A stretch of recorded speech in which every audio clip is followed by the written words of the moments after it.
Hello, it's Ukulele Saz, welcome back to another video. This is part 3 of the Weak Fingers No More video series.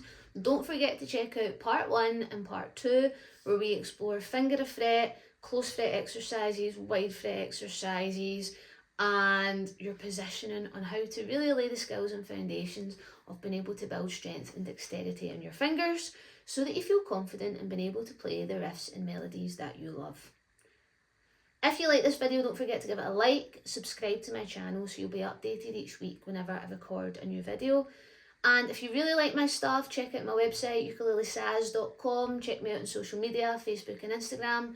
And if you really like my stuff, you can subscribe as a member on BuyMeCoffee, where you'll get access to all of my lesson materials and resources. With each lesson material and resource comes a challenge designed for different levels, so don't forget to check that out. And if you're just interested in the materials for this mini series, Weak Fingers No More, you can just purchase the ebook as a one-off from my BuyMeCoffee shop. So check out the links below so that you can do that too. This third part of the video series is all about top tips and how to actually build it into your practice. So I hope you find these top tips useful and helpful. There's a few to share that I think could be really positive in being able to really help you build strength. It's all very well me just saying, here's some exercises, go and do it. But unless you know why and unless you find a way to make it work for you, then sometimes these things are just there and there's no motivation to actually do them. So hopefully this just gives you that little bit of a kick up the bum that you might need. Okay, tip number 1, use these as a warm-up. So this isn't what your whole entire practice should be. These exercises are not how you should be spending all of your time practicing, because it's not fun to sit for hours and do them all of the time. However, it is a good way to start your session. If you have a couple of minutes, maybe you're going to your weekly jam group, maybe you've just got a couple of minutes to pick up your ukulele and noodle around, this would be the perfect time to try out these exercises, to warm up the fingers and to get them moving. You can change it up. You don't always have to play down here. You could try it in different places. You could try it in different orders. You could start at the top and bring it down. You can get creative with it. So have some fun experimenting and use it as a warm-up for your practice. Equally, if you do want to spend all of your time practicing doing it, then by all means, have some fun doing that too. Tip 2, please don't rush. Don't try and get this really quickly straight away.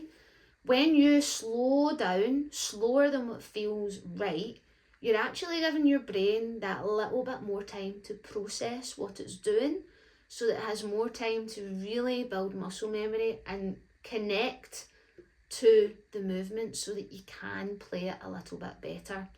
The speed will come. I say this all the time. Speed comes naturally. It's actually sometimes harder to play slow than fast.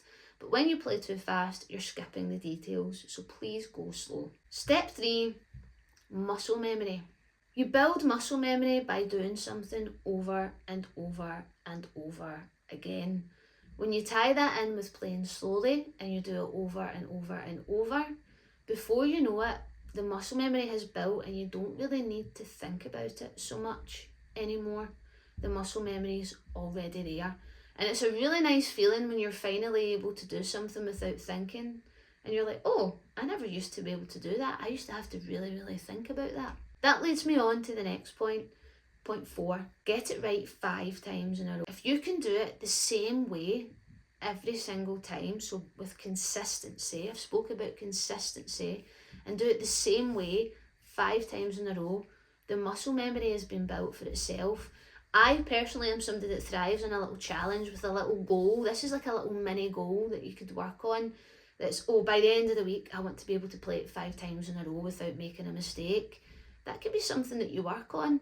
And if you aim to do that the same way every time, then you're making sure the muscle memory is really drilled in. Point 5 is consistency. I can't actually remember what point we're on now. It could be point 5, could be point 6. They all tie in together.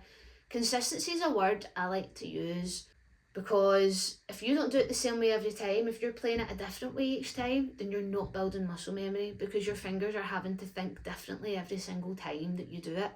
So you really have to be aware of what you're playing. You pick your riff, 2, 3, 7, 8, and you want to do that the same way every time. If you do it like this one time and then this, and then this.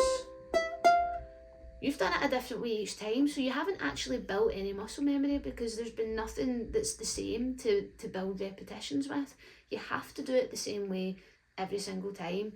And actually, a lot of people aren't even aware that they're playing it differently each time, so that awareness piece is also really, really important. I also mentioned adaptability and flexibility in the last session in part 2, and that's because I don't want you to feel like it's rigid and there's a one correct way to play things. What's really cool about musicians in general is everyone has their own styles and techniques and the way they like to do things. What we don't want to do is neglect these 2 fingers and only use these 2. Naturally, we have more strength here. We want to build strength in these ones as well. So these exercises, I really want you to think about these 2 fingers and really see if you can build strength in them. But the cool thing is you don't have to play it in a certain way. As long as you're generally following a finger a fret and moving those fingers up and down, moving that thumb up and down, as long as you're playing it the same way each time, that's what's important, that's what matters. Because depending on what song you play, it might make sense for you to shift up and down a finger a fret, or maybe most of the songs down here and there's just a couple of notes up here, so you might just use those 2 fingers for the couple of notes. But in another song you're shifting up and down here. That's the joy of it. Every single song is totally different. Okay, the very last point, who knows what number we're at this point, is if you're feeling really confident and you're finding this a little bit easier, then try it without looking. Rather than looking at what you're doing here, see if you can confidently do it without having to look at the fretboard. That's the final stage. At first, I actually recommend that you do look at what you're doing because you're connecting what you're visualising to what you're doing, and that all links into the muscle memory and being able to remember how to do something. So I do want you to look at first, but after some time, challenge yourself by not looking. Close your eyes, look the opposite direction, and see if you can do the riff or see if you can do that little exercise without needing to look at the fretboard. So those are the tips to help hold you accountable, help you challenge yourself. I do like to set goals, so hopefully you'll have a couple of little goals in amongst that as well to help you improve.